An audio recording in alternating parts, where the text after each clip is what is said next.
Hey class, this week we're going to talk about, I'm going to talk about, and I guess you're going to learn about slavery in the Republic of Texas and the post Republic of Texas period.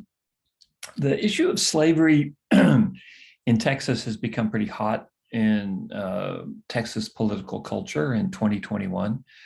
Um, there's a whole discussion about whether or not learning about slavery upsets students or makes them feel bad about themselves.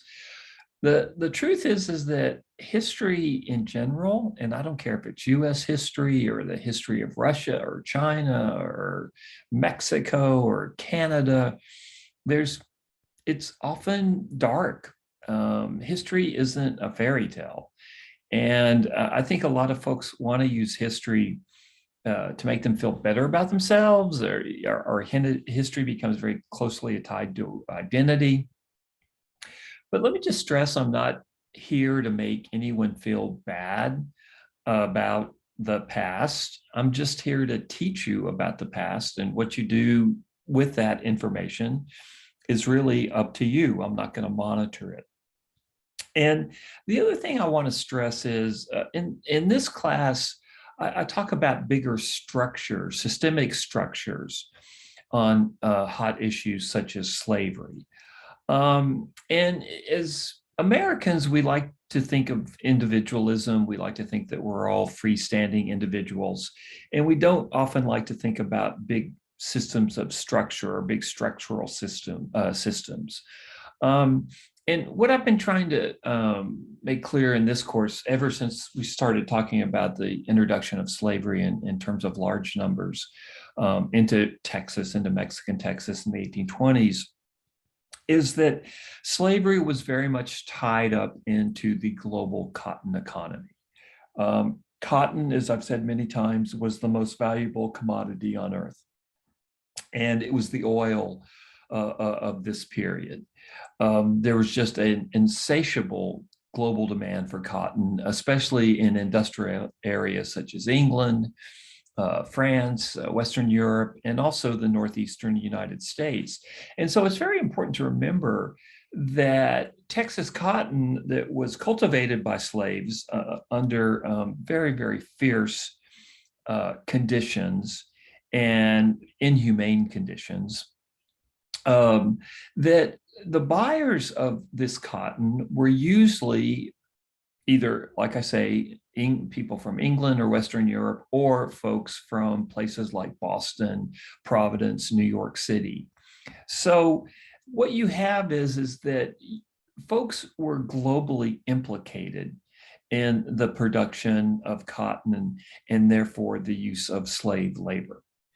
It was a systemic system. It was a global system of trade that caused immense damage and immense harm to those enslaved captives who were forced to produce the cotton on the ground. Now, to a lesser extent in Texas, also you had enslaved folks working on sugar, but cotton was the big crop. So the big picture here is the cotton economy, which was global in scope. There's an insatiable desire for cotton. And how is cotton produced in the United States? It's produced by a system of slave labor.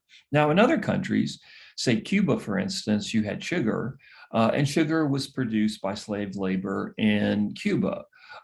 Same in Brazil. So the US was not the only nation that had slavery. And in fact, of all the slaves that were captive, that were captured in Africa and sent against their will to what became the United States, only 4%, that's four, F-O-U-R%, of the slaves that were kidnapped from Africa ended up in the United States. 1/3 ended up in Jamaica, about 1/3 ended up in Brazil. The conditions in Jamaica, where sugar was grown, unbelievably horrific. It just, the system of slavery is awful wherever it existed. So it existed elsewhere than the United States. But as adults, we have to be able to look at our history in the face. And it's very hard to do because slavery in the United States was just so awful. It was a system based on intense violence. It was a system where human beings had virtually no rights, although we have learned in recent decades how slaves managed to try to manipulate the system to the extent that they could to make it better for themselves and their families. It was a system that was based on family separation. A huge percentage, something like half of slave children could be expected to be separated from one or both of their parents by the time they were 18 years old. So slavery is tough to look at. It's tough to come to grips with, but we have to. It happened. And it also shapes our society today in so many ways. We just can't look away from slavery and pretend it didn't exist and pretend that its legacy doesn't last until today if we want to be mature adults. If you want to live in a fantasy where race and racism doesn't affect the United States today, be my guest. You could probably do well in this course and think that. But for folks that are realistic and don't want to live in a fantasy world, we have to come to grips with slavery to the extent we can. And honestly, it's almost too painful to come to a full extent of the legacy of slavery. It was such an awful system. So like I say, what I'm trying to do in this course is talk about the bigger systems that were involved in planning slavery in Texas between the 1820s and the 1860s. Now, for this week, you're going to read a very interesting book by a white author, Tomlinson, who talks about the slave family that lived on his family's land in from the, I think, 1840s, 1850s, all the way until this very day. And so we're going to talk about slavery as a whole, but we're going to focus on an area near Waco, Texas. So I have a map here on the screen, and it talks about what went on in the United States. And what went on in the United States from the 1820s until the beginning of the Civil War was you had slaves being basically exported from states such as Virginia to states such as Texas. So that's where folks in Virginia, slave owners in Virginia, were making money off slavery. They were exporting their slaves to places like Texas. Remember, the growth of slavery in Texas, it goes from 5,000 in 1836 to almost 200,000, 186,000 in 1860. Tremendous growth in Texas during this period in slavery. And this is where a lot of these slaves were coming from. They were coming from the northern slave states. Now, this other map, well, you can look at it. I'll have it posted on Blackboard. Shows that the vast majority of slaves in Texas lived in the eastern part of the state.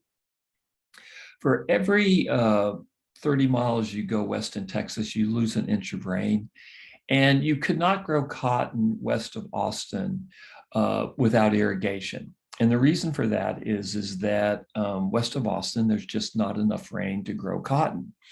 So what you have is that slavery existed in places like Austin. It existed in places like San Antonio.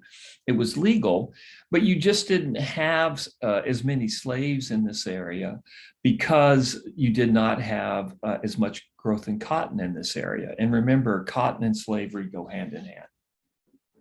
So that's one of the interesting features about slavery in Texas, and it'll play itself out during the Civil War period.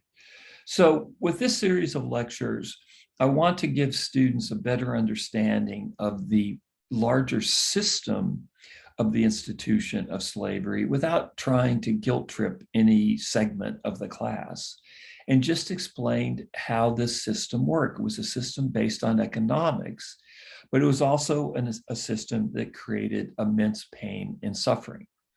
And as I said before, we have to come to grips with the reality of that system because the legacy of it is still with us to this very day.